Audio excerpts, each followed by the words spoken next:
Welcome back to another week of Instigating with Clarkie and Drury. Ryan Drury here. Sadly, Clarkie cannot join us. He's tied up with some stuff, and he's left me hanging here. Not on purpose, but listen, I don't think that Clarkie could necessarily handle the pressure of what this show may become, much like what his team is doing right now. And when the Maple Leafs are in trouble in the playoffs, or sadly, when they are eliminated from the playoffs, there's someone that we like to turn to.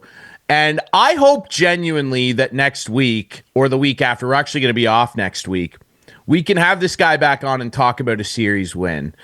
Back here to break some things down from a unfortunate Game 5 loss is our friend, longtime junior coach, Sutherland Cup champion. It is Jason Brooks. Brooksy, I'd ask how you're doing, but I feel like you're maybe in a bit of a somber mood right now. How are you feeling? I mean, the Leafs could still win. They got 2 bullets left. Well, first off, thank you for having me on the show again. I always enjoy being on. Secondly, I don't necessarily appreciate the fact we're always coming on to talk about the Leafs and how bad they're playing. I'm sorry. But that is okay, Ryan. You're right. They have 2 bullets in the chamber to, ultimately win this series. I think disappointment and nervousness amongst Leaf fans today would be because of what they witnessed last night and the lack of urgency. The lack of urgency and desperation to close it out. That killer instinct that we talk about teams needing in playoff hockey to ultimately, get the job done.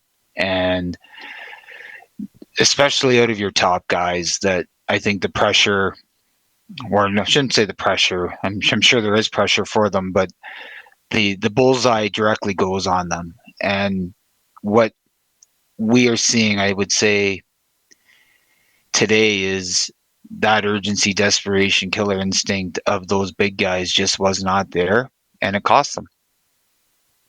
It really did, and it sucks that we have to record this. By the way, people are probably wondering, how come you guys didn't wait to record this until after Game 6?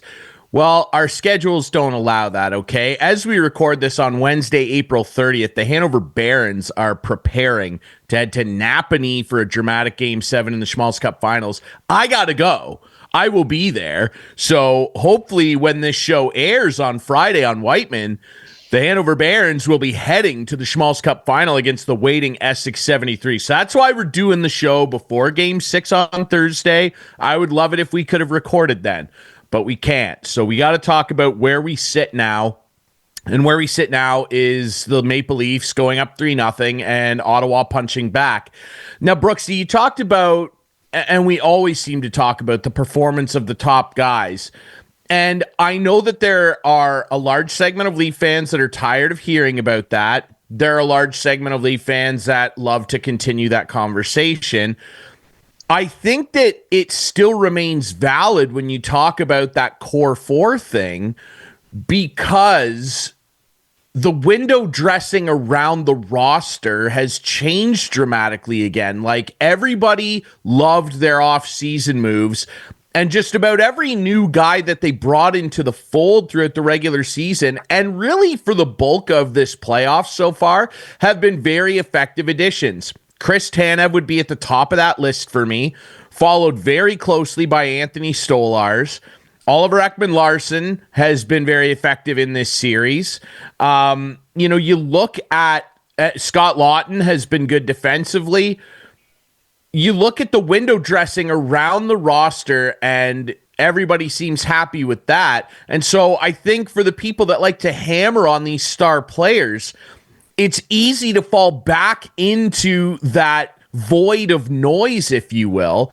Now, Mitch Marner's got 7 points, and we can talk about him a bit, sure. Austin Matthews is the guy right now that I'm looking at and going, where's the lion? Because as we record this now, he has 2 goals in his last 15 playoff games, Brooksy.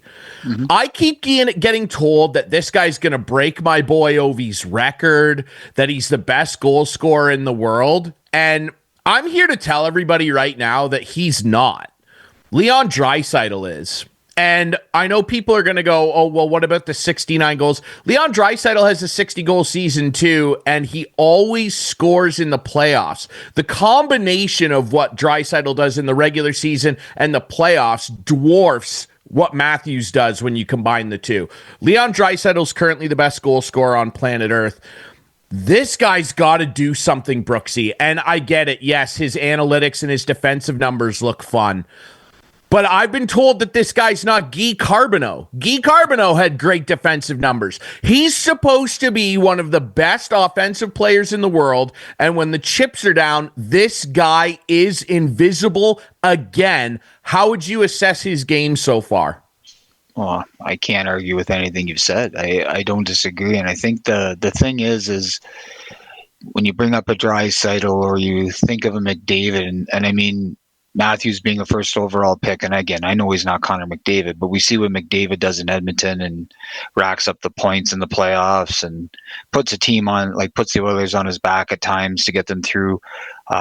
Draisaitl has done that, like you said, like consistently over the last number of years for the Oilers in the playoffs. He's just a warrior, produces. I think that is where I go along your lines of thinking. Like, we expect Austin Matthews as Leaf fans to dominate, to lead, to dominate like these two guys in Edmonton do. And is he capable of that? Yeah, defensively, you're right. There's been a lot of positives defensively out of him, and I think that's great, but you need more offense. You need more game-breaking stuff out of him, and for the team to move on and to, have success in the playoffs, whether it's just win this round or to move through to ever get to a Stanley Cup opportunity, he's got to be the guy driving the bus. And right now he is not doing that. That's the whole thing. And for the people, and, I wish Clarky could be here because, and look, I know he loves Matthews, and he's a guy that there are some Leaf fans that think he's infallible, and he can't be when he's the highest paid player in the league for right now.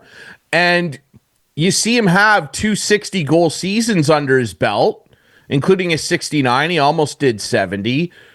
And then when the playoffs roll around, this happens. And that's my point, is that you need to win the playoff games to win a cup. The regular season doesn't get you the cup. You don't win 16 regular season games and get it. You have to do it in the playoffs. And when you see a guy put up these eye-popping numbers, which he deserves his plaudits for, and then you see such a stark drop-off in the playoffs, and in particular, elimination games, it begs the ability, if you will, to levy some heavy criticism at the feet of this guy. And he's the captain now.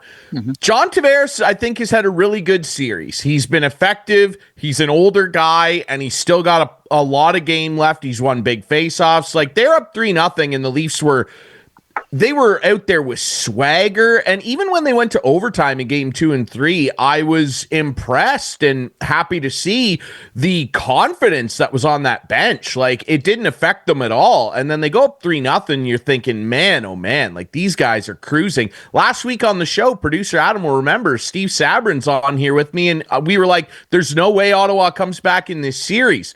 And maybe when this airs, the Leafs will have won game 6, and that would be awesome.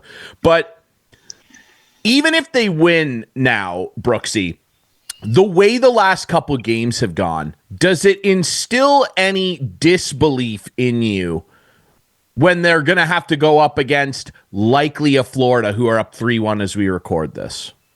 I would have said after game 4, I still had plenty of confidence, that they could have competed. I mean, they were winning tight games against Ottawa, and again, shut them down. In game 4 might have been their best game they had played as a team. I mean, they were goalpost away. Matthews hits the post on the power play. Pucks, inch or two to the left, and that's in, as opposed to hitting the post and kicking out, right? But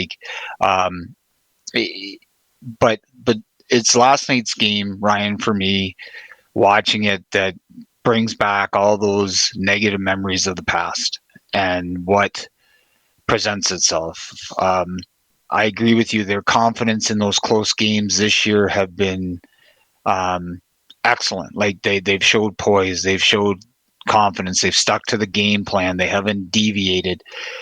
But last night was just lacking. And I'm going to throw the coach's hat at you a little bit here and say, it's one game, right? Like you played really, really well up into that game last night. It's just one game. Whether you win that game, like their first game 6-2, or you lose 4-0, it's as a coach, you're saying it's over and you're focusing on tomorrow type thing. The question is, can they, pull their crap together and refocus and get back to the game they can play? We know they can play and find a way to get it done. That still doesn't answer your second part. Can they beat Florida? And the way Florida's playing, I'm not sure you can beat them. I mean, I'm not sure that Leaf team is built to beat them. They'd have to have some things go their way for it to happen. But, Florida is a juggernaut. I mean, they're built to win, especially in the playoffs. So my question, I guess, in follow-up to that would be, why can't they win? Why can't they beat Florida? Is it as simple as saying it's because of the lack of confidence you have in the big star players to come through in big moments, as opposed to what Florida star players have shown they do? Or is there something else going on? Is it an issue with the roster? Like, quite simply, do you like the rest of the roster the way it is, and the core of that disbelief for you is the big guys and what they constantly let you down with? Is that the core of why you feel like they can't beat Florida, or is it something else? No, I would say it's the core right now. The core has to prove that they can get it done. I mean, again, you're comparing apples to apples and say, why is Florida so good? Well, they're led by two engines, in my mind. Kachuk and Bennett are engines. And then they've got this dominant 6'4" Finn down the middle who shuts down guys like Matthews in his sleep. Right? Like Barkov is just a beast down the middle and he just does his role.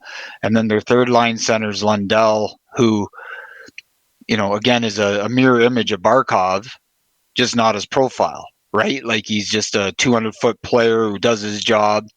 You throw a rat like Marchand in there who's just another weapon for them to play with, right? And then you look at their back end and you say, yeah, the Leafs back end's pretty good.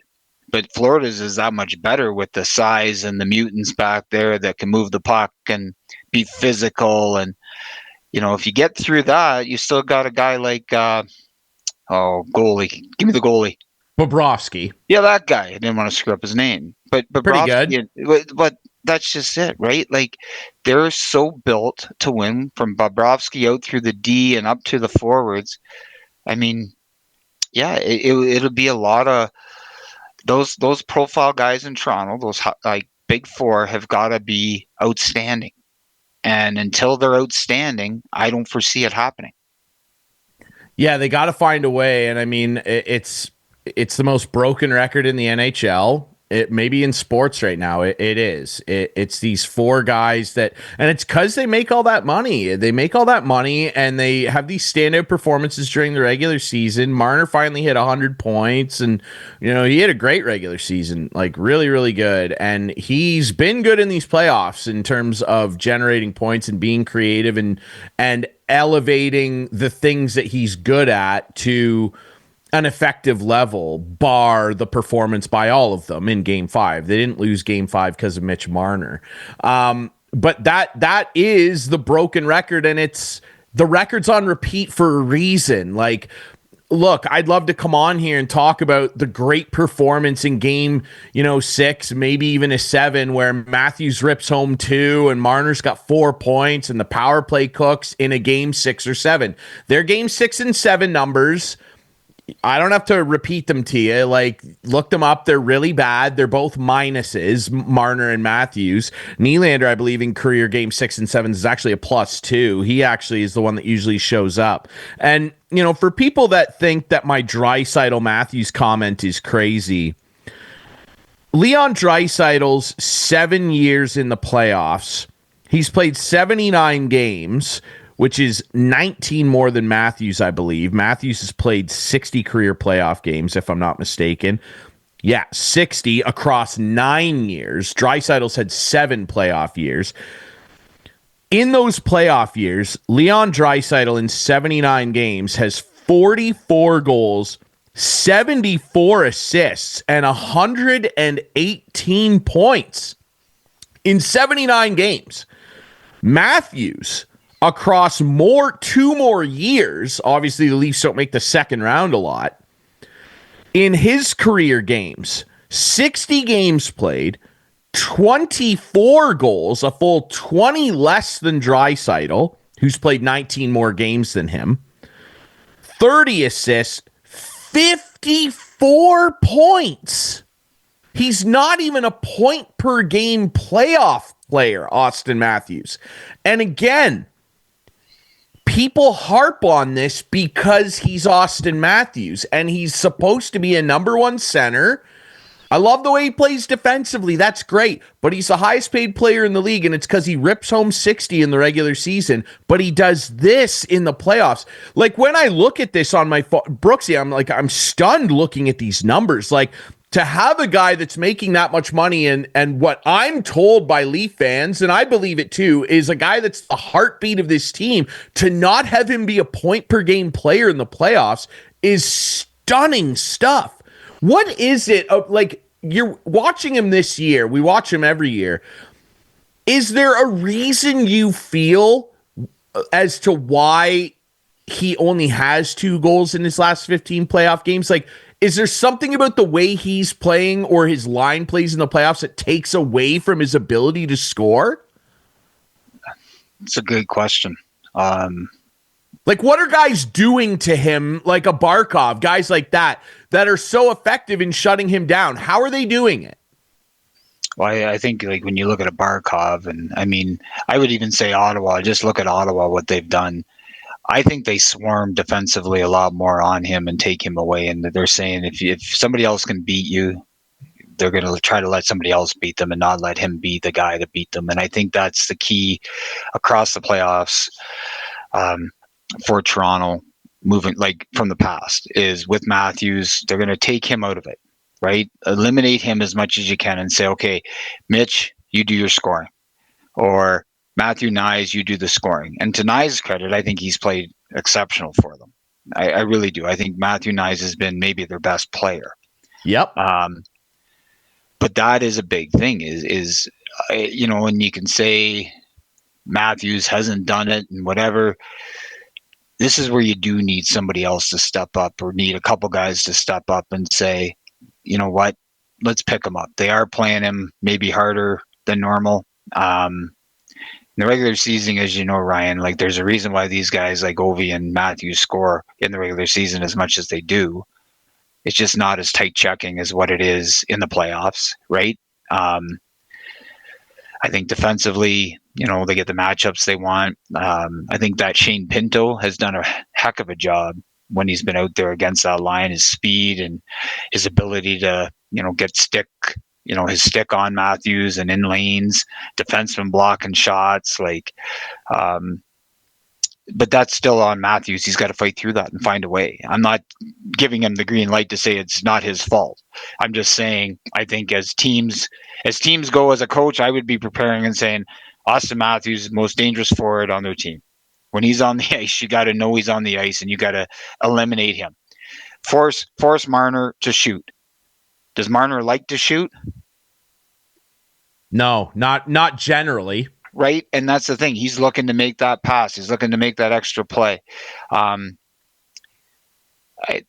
think that's part of it, is them coming out of their comfort and almost switching. I think Matthews has to become the disher because they're going to check him so tightly and find somebody else open. And I think he's done that at times, but they just have to finish.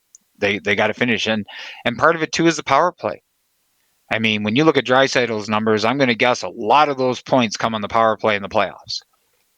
Right. And he's a benefactor of McDavid and what he can do, because he opens up so much and drive it. Right. But even look at a guy like McKinnon. Why is McKinnon? McKinnon's been one of the top scorers, if not the top scorer, in the last number of years. And what's he got this playoff? 5 already? Like, I mean, big guys can do it. Matthews has just got to be willing to pay that price, willing to be in front of that net, willing to get dirty at times, get that shot off, not hit a post, right? Like, I mean, the boys hit more posts in the playoffs, when they need goals, it's hitting the post and not going in for him. He might have 4 goals already or 5 goals if he's not hitting the posts. So hopefully in game 6 for them, Ryan, that he finds the back of the net, like you say, he has his moment, whether he gets a couple and they win and the monkey kind of comes off his back until the next one. And then the whole crew of them have to fight through the demons of round 2. Yeah, it's one of those things, like, it's a frustrating conversation to have because, like, obviously the guy is so talented and, like, all of them are these core 4 guys we talk about.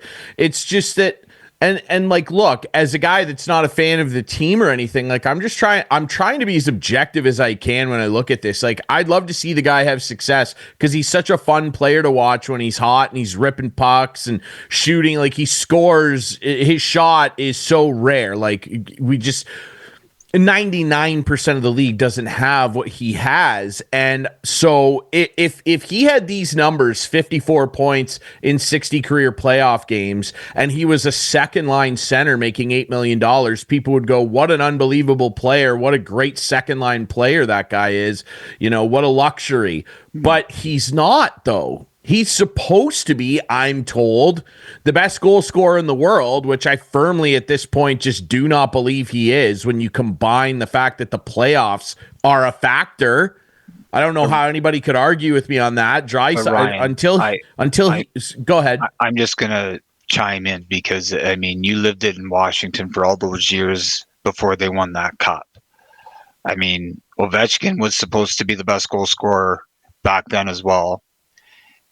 And how often did he lead his team to the promised land until they actually got it done, right? I think if what you're saying is bang on the money with Matthews, but if the Leafs had been winning and were winning rounds and Matthews put up the numbers he did, nobody would say boo. They might question it after, like we're talking now and saying, the Leafs were close, they could use Matthews maybe producing a little bit more. But because the team continues to collapse year after year after year, the narrative falls directly on him, as it should, because to your point, he's the number 1 guy. He's the highest paid player. He's the captain of the team now, right? He's the future of this team for the foreseeable future anyway. The expectations are on his back. But had they won in the past, and maybe got to a conference final or maybe a cup final and not have won, but had got there, nobody's questioning those numbers because everybody else has obviously contributed enough to get it done, right? Because the old adage used to be, you need your secondary guys to produce in the playoffs. They got to find ways. There's always that unsung hero that shows up, the John Druces of the world that nobody's heard of, that carries a team on his back somehow, some way. And right now in Toronto, there's nobody doing that. Yeah, I had somebody pose that to me as well the other day, a buddy of mine who's a big Leaf fan, and he was like, well, yeah, you watch the same thing in Washington. I didn't watch the same thing in Washington. Team-wise, absolutely. But if we're going to be talking like apples to apples, talking Matthews versus Ovi's performance, these two guys, much like I feel Draisaitl has completely surpassed Matthews as the best goal scorer when you combine everything, I don't feel like Matthews deserves to be brought up in the same breath as Ovechkin when it comes to playoff performances, simply because of the lack of numbers here. And that's fair. I just used it as the team example, right? For sure. The team example makes plenty of sense. The issue, it was different, though, because the issue with Wash was that Backstrom and Ovechkin would show up every year and put up gangbuster numbers, and everyone else would be 0, 1, 0, 0, 2. It was, and the goaltending was atrocious as well. Like Ovi's first playoff year, 07-08, when they got eliminated by Philly in 7 games, 4 goals, 9 points. The next year, 14 games, 21 points, including 11 goals.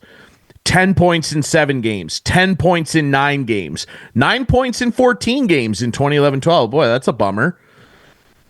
His worst year, he had 2 points in 7 games in 2012-13, that lockout shortened year. But then you look down the line, 9 points, 12 points, 27 in the cup winning year.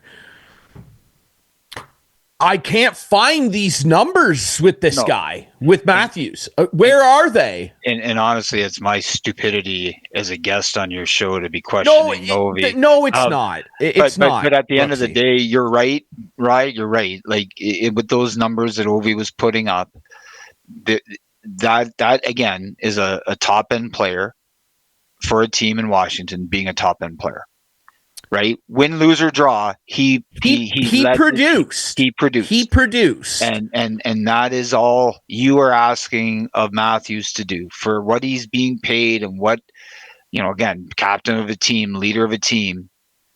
Go lead, go do it, and it changes the narrative. If he actually put it up there and did it, people would shut up and just let it go. Yes. I like you, though, at the start of this conversation said he needs more. He needs to do more. I can't find an excuse for him. I can say the coaching of the opposition is doing a great job of defending him. That's just the coach talk in me. Meanwhile, if I was in the Leaf room, I'm probably sitting there at a dartboard throwing darts at a picture of him saying, produce something, man. Right? Yeah. Like, and I don't know. The power play is a killer for me, for the Leafs. And I say that because, again, I'll use Washington because I tend to bring them up on the positive for Washington on the power play. John Carlson at the top, or whether it was Mike Green at the top, was a power play quarterback who teams had to respect. If you gave the puck, if you took Ovi away and you gave it to Backstrom, well, A, he could score. Now it's Strome. A, he can score, but they've got great vision to make plays. Right? In Toronto, they don't have a quarterback up there. They're using Mitch because they want to use the 5-forward scheme, which so be it. But Mitch doesn't have a bomb from the point. They don't fear his shot. Right? Now, they've scored a few power play goals off him throwing it to the net. But last night, did he throw anything to the net? Yeah. And the shorthanded goal obviously is a standout moment in the series. If Ottawa wins the series, they're going to look back at that shorty and go, here's where it tilted, right? Yeah, and I don't disagree. And I mean, even on that play, Matthews makes a horrendous pass. I thought Mitch, and I've been on this show bashing Mitch for however many years we've been doing this. I think he's played great. I thought he played the 2-on-1 great. I mean, it was a nice play by Gaudette over to Cousins. Again, I'll be more mad at Nylander, who watched the turnover happen. You watch the behind the net view of him back checking and he's standing straight up and down, no urgency, versus Steven Lorentz gets a breakaway and all of a sudden 4 Senators are stripping him of the puck. Like there was hunger and urgency to get back to make that. If he scores, it was going to be a hard goal. It wasn't going to be a gimme. And they didn't allow it. And that to me has been the difference, right? A difference in a game. Ottawa's backs are against the wall. They're playing desperate, urgent hockey, still playing with their structure, right? And their big boys are doing it within that. The Leafs' big boys are not. That's the difference. Very plain and simple, man. I mean, I can't really sum it up better. Nylander too. Like I don't want to. And again, yeah, I think Mitch is. I think Mitch is arguably, I would say, had the best playoff series of his career so far. He's been really good, and it's not like, you can talk about the clutch moments in the game 6 and 7 numbers, but so far he's done what I'm told and what my impression is of him that he's supposed to generate offense. He has 7 points. Like that, he's done what I'm told he's supposed to do. Much like Ovi did throughout his career with the failures, he showed up, ripped home goals, and did his thing. But Nylander, I mean, just Steve Dangle said, I don't know if you've watched his post-game video from Game 5 yet, Brooksy, you should. Steve Dangle had a line where he said Nylander didn't look like he had blood in his veins in Game 5. And I was like, that, like, it's harsh, but they bring it, ultimately, like, they bring it on themselves. Like, we call it, like, we're not on here going, like, we hate the Leafs. I don't hate the Leafs. I have no problem with the Leafs. They don't affect me one way or the other. I feel bad for Clarkey. I feel bad for Brooksy here. I feel bad for Brando and all my buddies that are Leaf fans. I'm not on here going, I can't wait to see them fail. They bring it on themselves. And ultimately, that's, you know, that's what they're facing. That's the great thing about sports, though, Brooksy. Washington ended up breaking through, and now Ovi's reputation has completely changed. Everyone talks about him as a Mount Rushmore guy now. He's broken Wayne's record. He's got the cup. People are like, what a winner that guy is. They wouldn't be saying that if he still didn't have a cup. Right. And the fact that he won the Conn Smythe. He was literally the best guy in the playoffs that year. And when we look at some of the other series that are going on, and a big reason I referenced Draisaitl v. Matthews earlier is that Edmonton they're gonna do it again to the Kings. Jim Hiller, talk about a coach having meltdowns. That guy's got a furnace face on him like I have never seen. 2-0 they were up, slamming Edmonton through the ice. The harmonicas are blaring, and LA's feeling great. It's 3-2 Oilers as we record this. I cannot believe the fact that, look, other guys have stepped up and appeared. Like Ryan Nugent-Hopkins was a ghost those first couple games. He's been really good the last few. Bouchard has stepped up in a big way. But I think everybody went into that series going, no Ekholm. McDavid and Draisaitl might have to literally, as you said earlier, put the team on their back. And they have. It's incredible what these guys keep doing. LA, like, what's changed for you, like, watching a bit of that, Brooksy? Like, what is it? Just simply that those two guys are too friggin' good, or is LA doing something different that they weren't doing the first couple games? No, I honestly think it's what you said at the beginning. I think the Draisaitl McDavid factor, those two players are all world, and when they say no, we're not letting this happen, they make it not happen. Like, they're just that good. They create so much. I mean, you talk about Bouchard. I mean, if Bouchard played in Toronto, we'd be having conversations about that player saying, why is he in Toronto? I mean, offensively, he's really good. He makes plays and can score goals from the point with that rocket ship of a shot. Defensively, he's the cause of more goals against with Darnell Nurse, and that's where that Ekholm thing comes in. Like, they're pretty bad. But when you see that, and then you see what McDavid and Draisaitl do, and then the other guys just come along with them, and it's like those top guys pull them. They're dragging them along in this fight, and they're saying, no, boys, come on.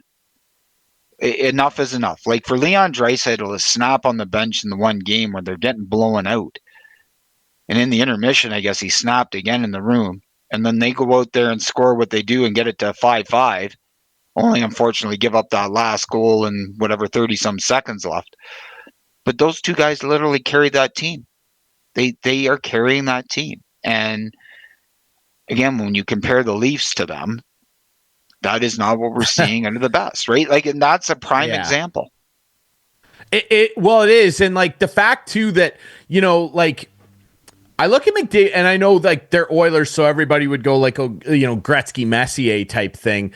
I actually think that McDavid, Draisaitl are a lot more like Lemieux, Yager, where, you know, and for guys like that to snap and freak out, you actually have to pay attention and take it to heart, because everybody in that room knows not only are these two guys our best players, they're our best performers Like, big distinction there. They combine the two, him and McJesus. Like, people call him that for a reason.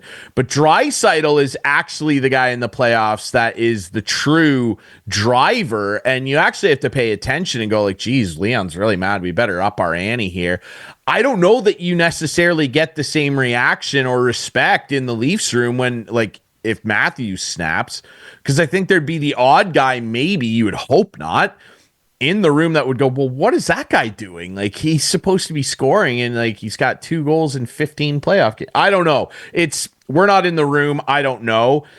Brooksy, as we look around at some of the other series, are there any series that stick out and surprise you a little bit? I've got one in particular in mind that I'm floored that it's where it's at. Is there anything that sticks out and jumps off the page at you? Well, I don't know. I mean, I give Dallas a lot of credit to be doing what they're doing against Colorado, considering who they're missing. Yep. But again, I throw that back on Pete DeBoer, as the coach of the Dallas Stars, getting guys to continue to buy in and believe and work, and the effort they get out of everybody else, I think has been exceptional. I still think that's the best series. Yeah, it's awesome. But outside of that, I mean, Carolina winning last night, Edmonton, like you say, they're doing with LA. Washington's, going to put Montreal to sleep tonight, I believe. Hope so. Yeah. The Florida Tampa one too is maybe a little surprising, just for the fact that how well Tampa was playing going into the playoffs.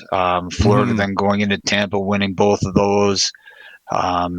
And then losing the first game at home again, kind of like I'm going to keep bringing the Leafs up, like their game last night with Ottawa, where it was a sleepy affair for Florida. But then last night, the way they responded, and just physically keep taking Tampa apart is impressive. And the Vegas Minnesota series has been pretty crazy. I would have been good. I would have put money on Vegas rolling Minnesota, and I picked them in 5, Brooksy. Yeah, I picked them in 5 away too, right? So that's my take. You're the hockey guy. You tell me. Well, I appreciate that coming from you. Like, the Winnipeg St. Louis series has been trench warfare, and I'm just a little floored that Hellebuck is doing this again. Like, his playoff number, look, he's a freak of nature in terms of the regular season. But he's another one of these guys that's a star player where the playoffs come around and his playoff numbers are outright sickening. He has a sub 800 save percentage in this series, Brooksy. Yeah, he wears blue and white, Ryan. That's his problem. It's one of the most confounding things probably in sports right now, like the difference in performance, and you look at it and you're like, what happened? But give credit to St. Louis, man. Like, that's a ballsy team. That head coach went in there and turned things around. They went on an all-time heater getting into the playoffs, and man, oh man, they're giving Winnipeg a lot to handle. Brooksy, before I let you go, again, it's unfortunate that we have to record this show prior to Game 7 of the Barons and Napanee Raiders. But there's 2 guys on that Barons bench, the coaching staff, that you had a really big impact on. And that's, of course, Brennan Clayton and Brady Anderson. You coached these guys, multiple Cherry Cups, a Sutherland Cup championship. Like, when you see the success that they're now having now as coaches, particularly Brady as a head coach, when you had them as players, like, and you look back now, are you surprised that they're having this type of success as coaches? Like, did you always look at those guys and go, those two have, a unique hockey mind? Not surprised and very proud of what they've accomplished. I mean, they've earned everything they've gotten. Brady was a student of the game as a player. Just thinking back to him, bringing him into meetings and stuff, he had a very good eye for what he was looking at, understood the details, understood, how to be successful, right? It wasn't all flash for him. He was about the details and executing the details, and I could see him preaching the details. And the same with Clates. Like, I mean, Brendan Clayton was a warrior as a defenseman. And he's going to teach those D in Hanover and be preaching a lot of the same concepts, keeping it simple and defending. But,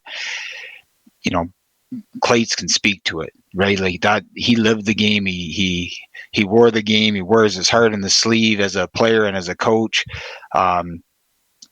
But even in the conversations with him now, like, again, same idea, student of the game, understands what it takes to win and be successful, and, is sharing that knowledge with those players. And I wish them all the best. I hope they can, finish the job off. Absolutely. Yeah. We're hoping that when this airs, people are going, they did do it. So, and if they do, remember, we're going to have full coverage of the Schmalz Cup Final, assuming that the Barons can get it done on CKNX. Well, Brooksy, it's great to have you on here. I genuinely hope next time we talk to you, it's in the midst of a furious second round battle for the Leafs. Really appreciate this, brother. Thanks so much. Well, thanks, Ryan. Thanks for having me, and I look forward to our next one. Absolutely. All right, we'll take a quick break. When we come back, lots to talk about, including, of course, the Blue Jays. I mean, talk about underperforming. No one's doing it like the Blue Jays right now, and I got some thoughts on that coming up next here on Instigating.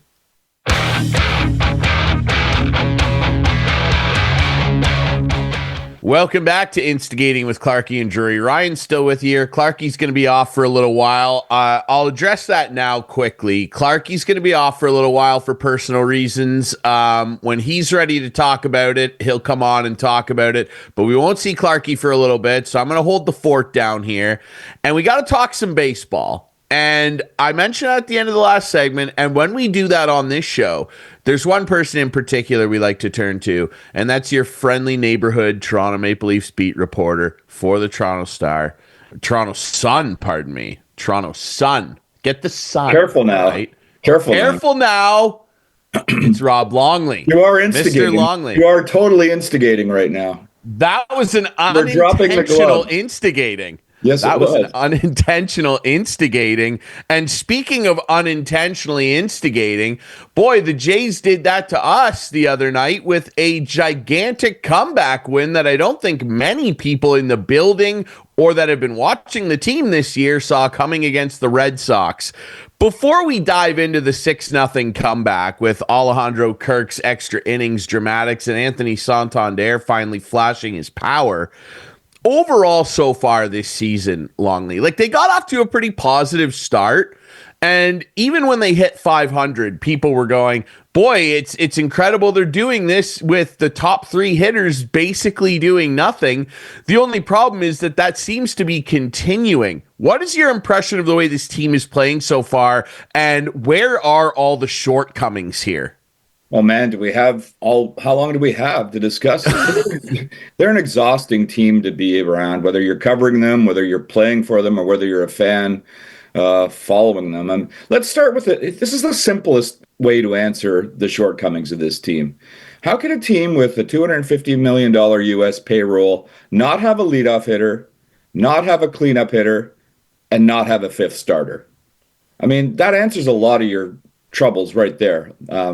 This team they have the money to spend. They have some top end power and production, but I question the way that they've spent that money, because how can you go into a season like that without pitching depth on the starting side and without a guy who's going to be a clear leadoff hitter? And then when you have, as you suggested, Ryan, that the top of the order has been underperforming, this is what you get. When you have Andres Jimenez as your best hitter for the first week and a half of the season, this is what you get. When you finally have Anthony Santander hitting a home run, and a big one at that in the comeback that you referenced, maybe that gives you a bit of a glimmer of hope, because that's what you paid all that money for the guy to do. But it's been too few and too far between for this team, and that's why they're in the predicament that they're in. I mean, I guess if you're a glass half full guy, you're like, well, the rest of the American League doesn't look all that good. And if they ever do catch fire, maybe they can be a playoff contender. Yeah, that is one glimmer of hope, I guess, if they do catch fire. And I mean, again, the Blue Jays are the most if-ridden team in Major League Baseball. And yeah, you referenced the American League. Like, yeah, the Yankees are as good as most people thought they'd be. The Orioles, who I picked to win the division, are languishing. Their pitching is absolutely redonkulous bad. They're dead last in basically every major pitching category. Letting Corbin Burns go is looking really tough on them. But when you look at the Jays, like, they're pitching overall, despite the lack of starting depth and maybe the odd missing piece in the bullpen, has actually like been pretty good. It's been the backbone and spine of the team so far, bar, some bad starts from Bowden Francis and the 53 pitch inning at Yankee Stadium from Kevin Gausman. The bullpen really has been the shining example. And I mean, thank you to the Atlanta Braves and Baltimore Orioles medical staff for seeing whatever the hell it was they saw with Jeff Hoffman's shoulder. He arguably has been their most efficient and effective player. Yeah, I don't even know if you want to argue that. I think he's been clear and above their best player. And, as you and I are reluctant to give credit to this front office, but they sure made the right move walking away from Jordan Romano. No question about that. Yep. And they legit saw something in Hoffman. And this is exactly what they saw. A guy that was coming into his own as a late inning guy, a guy who was clearly on the verge of establishing himself as a closer, a guy with nasty stuff, a guy with just the right amount of edge and attitude to utilize that nasty stuff. And he's been lights out. You could argue that he's been as good as any reliever in baseball so far this year. And not only that, Ryan, I mean, the game against Boston, which he got the win for, that's the third time that he's pitched 2 innings, and it hasn't really phased him. Like, they give him an extra day off afterwards, but he's a guy that if you really need him to do it, he can shut down the opposition in the 8th and the 9th, or the 9th and the 10th if it goes to extra innings, as it did in that Red Sox game. What a great acquisition he's been, and what a great closer. And you talk about the pitching staff as a whole. And I agree with you. The starting rotation has been solid, but man, oh man, I really worry about the wear and tear. That 53 pitch inning that you referenced against the Yankees for Kevin Gausman, that's going to come back and haunt him. I fear. Pitchers aren't built to do that in the 3rd inning, to throw 53 pitches in an inning like that. And there was already signs of wear and tear. They pushed his next start back a day, so. You've got these arms that are elite in Bassett and Gausman, especially, but they're aging arms. They're into their mid-30s now, and you cannot abuse that. And when you've got a 4-man rotation, you've reduced yourself to bullpen days in late April. To me, that's a bit of a warning sign. Yeah, that's a worry for sure. And I mean, you look at Hoffman's stuff that you referenced. I mean, he's got that really nasty slider that breaks horizontally away from righties. He can break it downward inside against lefties. He's got that circle change that breaks inward on righties and the opposite on lefties.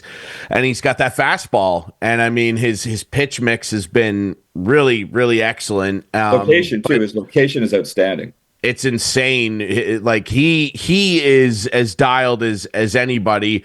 And I guess, yeah, that's kind of the problem. I mean, it's like saying your 4th defenseman is your best player on your hockey team. Like, and maybe that's a poor example, but it's a real concern, because you look at the money, like you said, that's been doled out here, and a team that is, over the competitive balance tax, and you're like, well, what exactly are we getting for that? And it really starts at the top here. Like, yeah, we can talk about inconsistent defensive play at times. We can talk about the wear and tear of the bullpen. But what it really all boils down to, I think, for the majority of people, is the top of this order. And it's Bichette, it's Vlad, the $500 million man, and it's Santander, who finally smoked a nasty home run to tie up the Red Sox at 6, and then Kirk steps up, and hopefully that gets him hot at the plate, gets some confidence going for these guys. But the top of this order, what's going on? You talk about exhausting, Longley. God bless you and everybody that's down there seeing this every day. What on earth is wrong with this top 3? Well, the best thing that happened in that breakout game, where all those guys had big hits, is that it was played on April 30th. So that means John Schneider can't say it's April anymore, because that's been his excuse for their shortcomings at the plate for weeks now, and it's tiresome, man. Like a fifth of the season has gone by now. 20%. I get it. It's a long season. It's a marathon. There's 162 of them. There's a lot of games still left to play. But man, oh man, you cannot have an offense that's that benign, and especially at the top. So the question that I have is, I fully believe that they're going to heat up at some point. They're too good. Bichette, Santander, and Guerrero, they're elite hitters. But when they heat up, what does that look like? Is that enough to carry this team? I mean, the second game of that doubleheader at Yankee Stadium, they had four guys out there, Ryan, with a batting average of less than 200. Four guys, a major league roster with four guys with a batting average of less than 200 a month into the season in Yankee Stadium, trying to win a baseball game. I mean, we could talk about it in so many different ways about roster construction with this team. I mean, it's been a signature of the Ross Atkins era that you load up the team with 6 or 7 utility guys who can't hit. They could play pretty good defense, but you still got to score runs. Before they scored 7 in that Red Sox game, I mean, I think you had to go back 12 games before they scored even 6. There was 11 in a row where they were 4 runs or less. They were averaging 3.5 runs a game. It doesn't work, man. I mean, defense is great, but we've talked about this in the past. Yes, the defense is elite, but it just completely wears down a pitching staff when every game is 2-1, and you cannot afford to make a mistake. If you go into a 3-0 hole, it's game over. That's why you and I were talking off air the other night about when the Red Sox went up 6-0, it's game over. Jays can't come back. They finally did once, but with that offense, any kind of a hole is too much to overcome. And to me, that's been the biggest problem with this offense. You're making me sad right now, man. I'm not ready for these conversations. I knew they were coming probably, but you're laying these numbers out and it's making me sad. Yeah, 11 straight with 4 or less runs. It's bonkers. And I'm confused about some of the manager, like guys hitting less than 200. Like a guy will have a good game and they pull him and they platoon a guy. Like Will Wagner went 2 for 3 the one day against Houston, one of the or against the Yankees, and he was playing at third, I believe, and then they pulled him and they put somebody else in. It's like, for God's sakes, can we leave somebody that's hitting a ball in the lineup for a day? One guy that, before we let you go, Rob, one guy that I'm really concerned about in particular is Bo, because when he gets cold, it is ice cold. I'm looking at him. He needs a contract. There's no more arbitration after this year.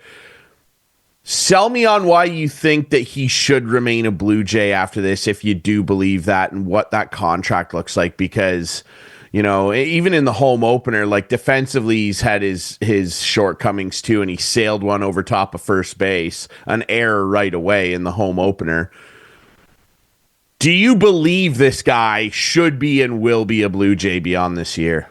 I'm willing to be convinced, but I'm not convinced as we sit here today, because what would it take for you to be convinced? It would take what we talked about prior to the season, and that's be the Bo Bichette of 2023 and not the Bo Bichette of 2024, and nothing like the Bo Bichette of 2024. And I think throughout most of his big league career, he's been able to work his way out of these slumps and these inconsistencies and these poor approaches at the plate. He didn't last year. Part of that was injury related. And we're starting to see some of those warning signs creep in a little bit this year. Bo's an interesting dude personally. He strikes me as a bit of a brooding kind of guy. He's very quiet, soft-spoken, very intense, though. But when things don't go well, he wears it hard, whether it's for himself personally in his own performance or for the team. So I'm thinking of all those guys in the clubhouse with that, losing 8 of 9 or 7 of 8 or whatever it was. He probably wore that harder than anybody else. And that's not a good sign. You got to be able to rise above that. He started the season okay. He was hitting pretty good, and we saw some of those signs of 2023 Bo But the last couple of weeks, we're starting to see some of the frailties move back in again. So back to the original question, what would it take to have him become a Blue Jay in the future? I mean, he's got to bounce back. He's got to lead the team, be one of the leaders offensively. And then I think probably the contract demand has to be somewhat reasonable. I have no idea at this point what it looks like. Is it more than 300 million? Is it more than 25 million a year? I'm not sure. I mean, I think it's so much of that is performance driven on what he accomplishes this year. And now that the Jays have spent all that money on Vlad, are they really going to want to spend a huge contract long term to keep Bo in the mix? My sense before the season was that he was going to play it out and test free agency anyway, and I suspect that's going to be the case. But how he performs is going to determine how much he's going to make and from where. Absolutely, for sure. Well, I mean, if he has a great season and gets back to 2023, Bo, they better pony up and keep him around because they need somebody other than Vlad to drag people down to that ballpark in the future. We'll see, man. Rob, really appreciate this. Remember, you can follow Rob on Twitter and read all of his stuff online, and of course in the Toronto Sun. Rob Longley, your friendly neighborhood Toronto Blue Jays beat reporter. Thanks for doing this, buddy. Hey, my pleasure. We'll do it again. Absolutely, we will. We will check in on the Jays. We have to. We got to keep tabs on these guys, and I hope next time Rob's on, it's a little more positive. Take a quick break. When we come back, producer Adam will be wrapping up the show to update you on what went on with the Hanover Barons. Big Game 7. I'm heading there now. I'm off to Napanee. Producer Adam will update you. Hopefully the Barons are in the final of the PJHL, and of course, he'll keep you updated as well on what goes on with the Maple Leafs. Game 6. Come on, Leafs. Don't do this again. Producer Adam will update you next.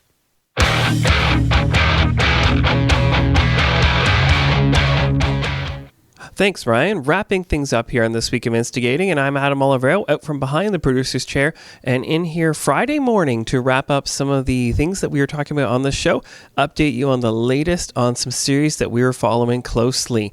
All right, so first of all, I'm in control now, so we'll start with the Colorado Avalanche, forcing a Game 7 in dramatic fashion. They almost lost to Dallas, but then came ahead and got a couple of empty net goals to win that game 7-4. On the other side of the ice sheet, we had the Toronto Maple Leafs clinching their series against Ottawa 4-2. So Jason Brooks will be really happy, and thanks Jason and Rob Longley for being on the show with Ryan this week. And then over in the PJHL, the Hanover Barons win their game with 5-2 final over the Napanee Raiders, punch their ticket to face Essex, and they'll have Game 1 at the P&H Center at 3:30 p.m. in Hanover on Saturday, May the 3rd. So we will be there as Whitemans. CKNX will be there as well too if you can't make it to the game, but please come out and support your Hanover Barons. And then finally, to wrap things up as well too, Rob Longley will be, I'm not sure if he's going to be happy or disappointed, but the Blue Jays are rolling. They beat the Boston Red Sox last night as well, too. So all around, a good evening for sports for all us sports fans out there. The Leafs win, the Avalanche win, the Barons win, and the Blue Jays win. And you're winning when you watch this show. As always, you can watch this show on Whiteman TV Channel 6 every Friday starting at 8 p.m. And we're also airing on Sundays as well too at 9 p.m. Debuting on our YouTube channel at 9 p.m. as well. Follow us on social media and catch the podcast as well too. We're on Instagram at InstigatingPod and on X at InstigatingPod as well. Well, that wraps up things for this week on Instigating. Again, thank you to Jason Brooks and Rob Longley for being on the show along with Ryan. And we hope you are doing better, Clarky, and we'll see you soon. Now, next week, we won't have a new show on the podcast or YouTube. If you're watching next week on Whiteman's, we will have HMP and the Jada Mechanical Showcase, the Huron Health Food Bank Showcase will be rebroadcast on Whiteman's as well too, so you can catch that on Whiteman TV. We'll see you on Instigating in a couple of weeks. Take care and enjoy this amazing hockey we're watching.